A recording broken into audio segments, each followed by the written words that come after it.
کہ میں کلکتے میں رہتا ہوں تو میں نے کمیونسٹ پارٹی کو بہت قریب سے دیکھا ہے، یا ٹی ایم سی ہو یا نتیش کمار صاحب کے جے ڈی یو ہو جو نتیش جی، جو لوگ مجھے جانتے ہیں وہ اچھی طرح جانتے ہیں کہ نتیش جی، لالو جی میرے اچھے دوستوں میں سے ہیں اور رہے ہیں، اور بات ابھی بھی ہوتی رہتی ہے۔ بنگال میں دیدی سے مراسم ہیں۔ میں ان سب حوالے کے بعد اب آپ سے ایک بالکل سچی بات کہنا چاہتا ہوں۔ میں بہت قریب رہا ہوں ان لوگوں کے، یقین مانیے، اور بہت قریب رہ کر بہت قریب کی بات بتانا چاہتا ہوں۔ یہ ساری پارٹیاں ہندوستان میں، ان کے جھنڈے الگ ہیں، ان کے نعرے الگ ہیں، ان پارٹیوں کے نام الگ ہیں، مگر ان کا مسلمانوں کے بارے میں ایجنڈا بالکل ایک ہے، بالکل ایک ہے۔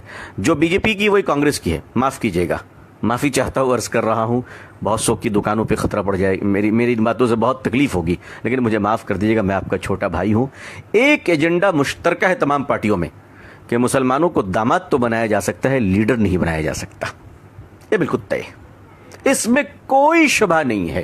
اس وقت رات ہے، اس پر تو شک کر لیجئے گا، لیکن یہ جو باتیں آپ کا بھائی عرض کر رہا ہے اس پہ کبھی شک نہ کیجئے گا۔ یا آپ کو داماد بنا سکتے ہیں، یا آپ کو منسٹر بنا سکتے ہیں، یا آپ کو ایم ایل ایم پی بنا سکتے ہیں، یا آپ کو کبھی لیڈر اور قوم کے قائد بننے کی اجازت نہیں دے سکتے۔ آپ کا کام صرف اتنا ہوگا کہ آپ جس پارٹی میں رہیں اس پارٹی کا مال اپنی قوم میں بیچیں، اور قوم کی باتوں کو اپنی پارٹی کے ہائی کمان تک کہنے کی اوقات ہندوستان میں اس وقت میری معلومات تک کسی مسلمان کے مائی کے لال کے پاس نہیں ہے۔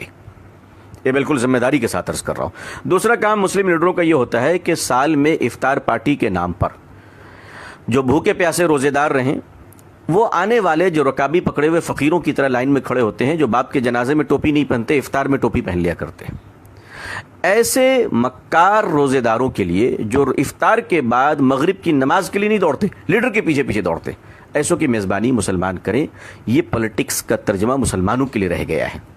آپ کے ہمارے لیے ایجنڈے الگ ہوتے ہیں، کام تو دوسروں کے لیے ہوتا ہے، لیکن اب ہم کریں کیا؟ یہ تو پرابلمس ہیں، ہمیں کرنا کیا ہے؟ دیکھیے، میرا خیال یہ ہے کہ ہم تھوڑا سنجیدہ ہو جائیں، بولنے سے زیادہ ہم خاموش رہنا سیکھ لیں۔